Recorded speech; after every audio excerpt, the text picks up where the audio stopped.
Assalamualaikum warahmatullahi wabarakatuh. Perkenalkan, nama saya Safira Yunita Putri dengan NPM 21187. Saya dari Fakultas Hukum Universitas 17 Agustus 1945 Samarinda. Saya membuat video ini untuk keperluan ujian tengah semester mata kuliah Hukum Perniagaan Internasional yang diberikan oleh dosen saya, yaitu Dr. Hajah Siti Aisyah, SPD, SHMMMH. Dengan judul dari video ini adalah untuk mengetahui bagaimana prinsip-prinsip hukum perdagangan internasional menurut ketentuan WTO. Hukum yang berkembang cepat, ruang lingkup bidang hukum ini pun cukup luas. Hubungan-hubungan dagang yang sifatnya lintas batas dapat mencakup banyak jenisnya. Dari bentuknya yang sederhana, yaitu dari barter, jual beli barang atau komoditi, atau produk-produk pertanian, perkebunan, dan sejenisnya, hingga hubungan atau transaksi dagang yang kompleks. WTO atau World Trade Organization sebagai suatu organisasi internasional yang menangani dan berfokus pada permasalahan perdagangan internasional, sangat berperan penting dalam hal mengatur segala regulasi mengenai arus perdagangan internasional dan memiliki tujuan untuk mereduksi peran pemerintah dalam restriksi kebijakan perdagangan internasional. Kompleksnya hubungan atau transaksi dagang internasional ini paling tidak disebabkan oleh adanya jasa teknologi atau khususnya teknologi informasi, sehingga transaksi-transaksi dagang semakin berlangsung dengan cepat. Batas-batas negara bukan lagi halangan dalam bertransaksi. Bahkan dengan pesatnya teknologi, dewasa ini para pelaku dagang tidak perlu mengetahui atau mengenal siapa rekan dagangnya yang berada jauh di belahan bumi. Pada prinsipnya, World Trade Organization atau WTO merupakan suatu sarana untuk mendorong terjadinya suatu perdagangan bebas yang tertib dan adil di dunia perdagangan internasional. Dalam menjalankan tugasnya untuk mendorong terciptanya perdagangan bebas yang adil dan tentram tersebut, WTO memberlakukan beberapa prinsip yang menjadi pilar-pilar WTO. Beberapa di antaranya yaitu prinsip Most Favored Nation atau MFN dan National Treatment atau NT.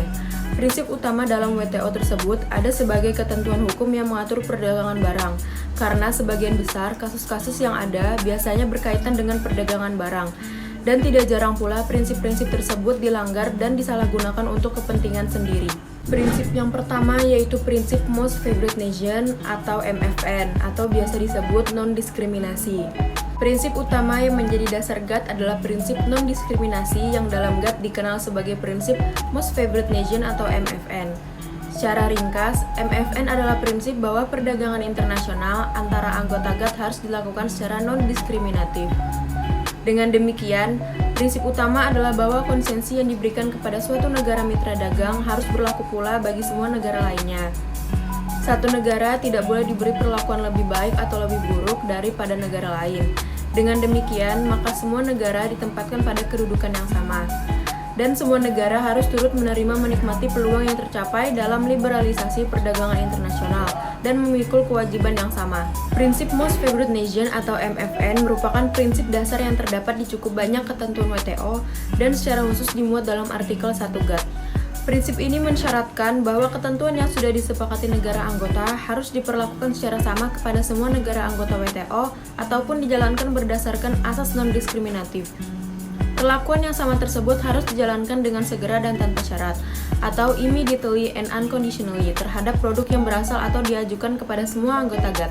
Prinsip yang kedua yaitu prinsip national treatment.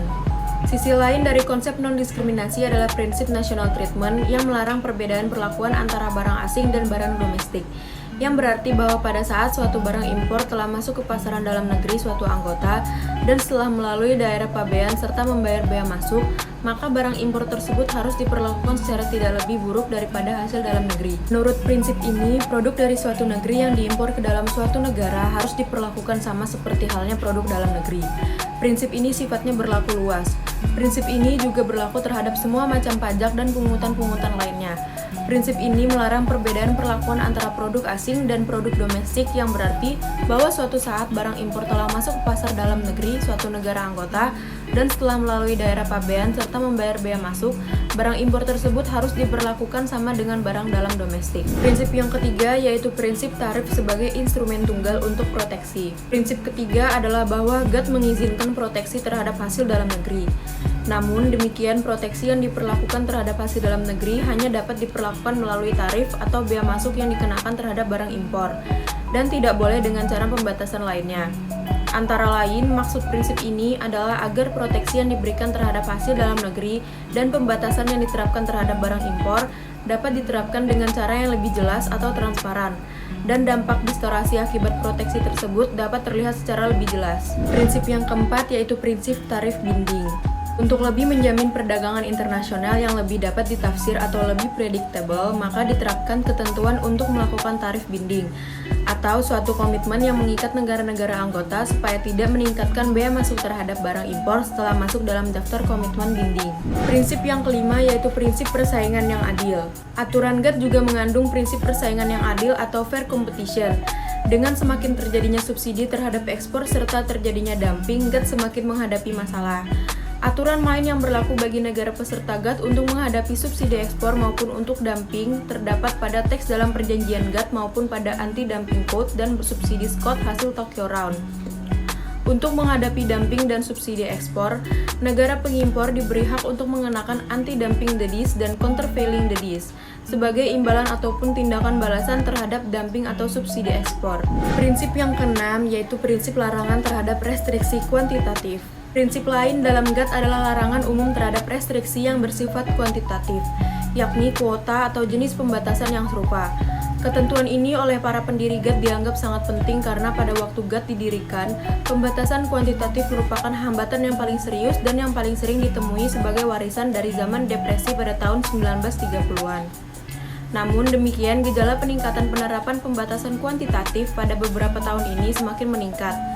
Gejala tersebut misalnya di bidang pertanian, tekstil, baja, dan barang hasil industri yang mempunyai arti penting bagi negara-negara berkembang. Perkecualian yang diperbolehkan dalam GATT adalah pembatasan kuantitatif yang diterapkan oleh negara anggota dalam hal suatu negara menghadapi masalah dalam neraca pembayarannya. Perkecualian tersebut tercantum dalam pasal 12. Dalam pasal tersebut ditentukan bahwa langkah pembatasan kuantitatif yang diambil oleh suatu negara anggota tidak boleh melampaui batas waktu yang diperlukan untuk mengatasi masalah neraca pembayaran. Lagi pula, pembatasan kuantitatif yang diterapkan harus secara bertahap dikurangi dan dihapuskan setelah neraca pembayaran negara tersebut diatasi. Perkecualian tersebut diperluas dalam hal suatu negara berkembang menghadapi masalah neraca pembayarannya. Perkecualian tersebut terdapat pada pasal 17 yang menentukan bahwa restriksi kuantitatif boleh diperlakukan oleh suatu negara berkembang untuk mencegah menghasilnya cadangan devisa yang dimiliki akibat peningkatan impor yang disebabkan oleh program pembangunan mereka atau yang disebabkan oleh peningkatan produksi dalam negeri. Materi yang saya sampaikan dalam video ini menurut saya sudah cukup. Sebelum saya mengakhiri video ini, saya ingin memberitahu kalian yang ingin berkuliah atau baru mau masuk kuliah, saya mengajak kalian para pendaftar untuk daftar di Universitas 17 Agustus 1945 Samarinda.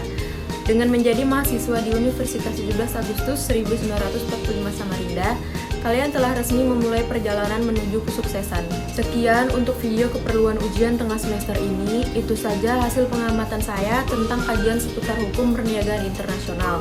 Bila ada kesalahan kata, mohon dimaafkan. Terima kasih. Wassalamualaikum warahmatullahi wabarakatuh.